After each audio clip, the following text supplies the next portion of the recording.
you up to date on what we are watching out for you this morning out of Bastrop County. The weather certainly playing a bigger role in today's efforts to contain the Hidden Pines fire.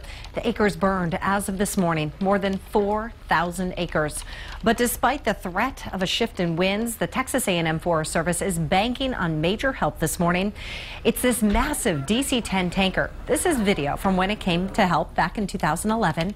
It can drop close to 12,000 gallons of fire retardant at a time. We're also waiting to hear on the potential of additional neighborhoods to reopen later today. Families are certainly anxious to see what's left from this fire. Now, as for schools in Smithville, buses will not be picking up kids once again who live near the fire. District leaders will decide on Sunday about Monday's bus schedules.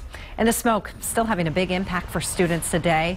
It's forcing students in Smithville to stay inside the classrooms. A photo from Smithville High School is going to show the thick smoke that's covering the school's band director tower. You can see how thick it is even without seeing that picture. And as of now, Bastrop ISD is not making any changes to tonight's homecoming game. The game's still on. They're even taking donations during tonight's game, which is taking place at Cedar Creek. 5:02 right now, and evacuees are staying with family and friends, but not everyone has a place to go. Sophia Beausoleil is live at the rec center with the very latest. Good morning, Sophia. Hi, good morning, Sally. Well, at this time, we know that more than 400 homes were evacuated, and we learned from workers inside the shelter right behind me that only 7 people stayed the night tonight. So a lot of people are with family and friends. I talked to some people even yesterday who said that they're staying at hotels. But, you know, a lot of people found out that 34 structures were destroyed in this fire. Most of them were homes. So as you can imagine, a lot of people are coming to terms with that this morning as they try to figure out what's next in this whole process. But you know, the fire has only grown in the past 3 days, and we saw firsthand the anxiety many people had as they waited near evacuation streets. Some tried to convince law enforcement to let them go check their homes and livestock. Authorities have been very stern and not letting residents in certain areas for safety concerns. One man says a first responder on the inside fighting the fire sent him a picture of his destroyed home. My home is basically ashes at this point. It's kind of a tough moment for us, but we will persevere, I guess. Authorities did reopen some roads yesterday, 125 through 441 Keller Road and 132 through 333 Powell Road. If you do want to get back to those areas, you do need to bring your ID with you. We have a lot of great information on our website, KXAN.com, everything from all the evacuated areas to how you can donate and to where you can put your animals. Again, go to KXAN.com for those latest details.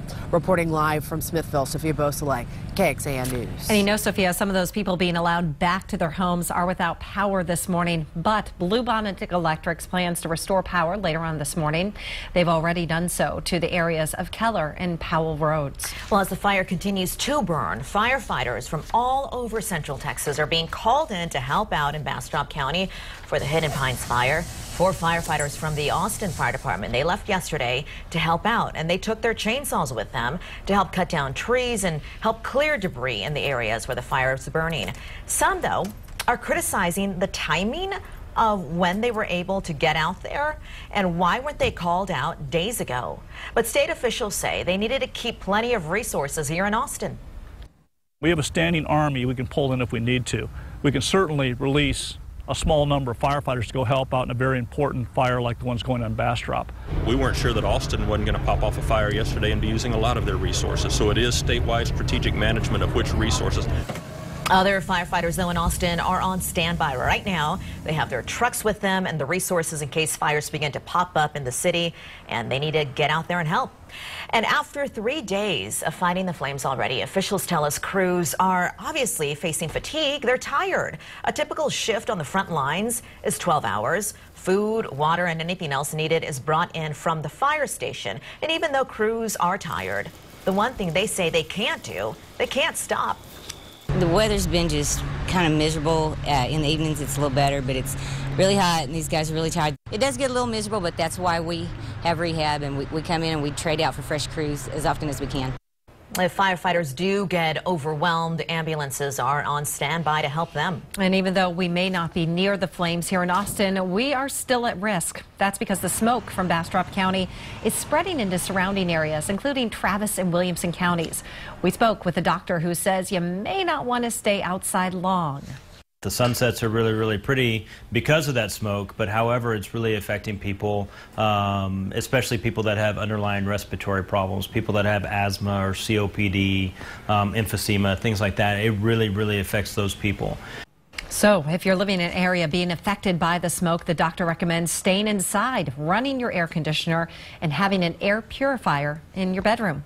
To give you also a different perspective, here's a closer look at a map of this fire compared to the 2011 Bastrop County Complex fire. As of now, you can see the 2011 fire was much larger. It stretched from south of 71 through the Bastrop State Park and north to 290. On Tuesday, the Hidden Pines fire started west of Smithville, but has since spread even further west into Bastrop County, and it's closing in on the Bastrop State Park. Online right now, you're going to be finding even more comparisons between this fire and the 2011 one. It includes a timeline of how both fires have progressed and how long it took to get them under control.